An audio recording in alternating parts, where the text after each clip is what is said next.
Rumaragas ang pagpapala ko sa ating lahat para sa ating pangaraw-araw ng talata. Tayo ngayon ay nasa Exodus Kapitulo 29 sa versikulo 22 hanggang versikulo 22. Kunin mo ang taba ng tupa, ang taba sa buntot, ang tabang nakabalot sa laman loob, ang taba ng atay, ang dalawang bato kasama ang taba at ang kanang hita, sapagkat ang tupang ito'y handog sa pagtatalaga.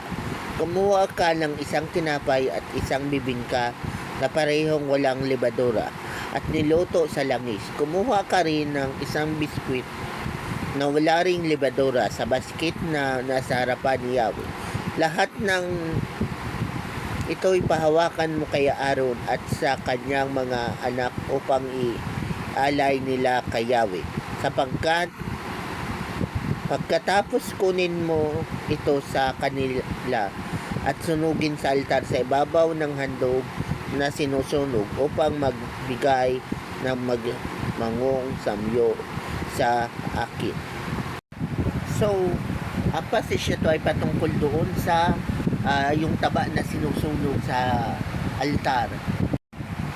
Pero sa panahon natin ngayon, alam natin na hindi na yan applicable, di ba? Pero meron pa rin tayong ginagawa niyan ngayon sa New Testament na offering na Thanksgiving.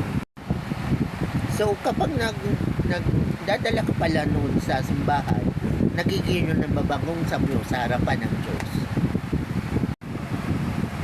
Kumbaga, sa harapan ni Lord, yung mga offering mo, nagiging siyang memorial offering in front of God. So, ganun yun ka-powerful.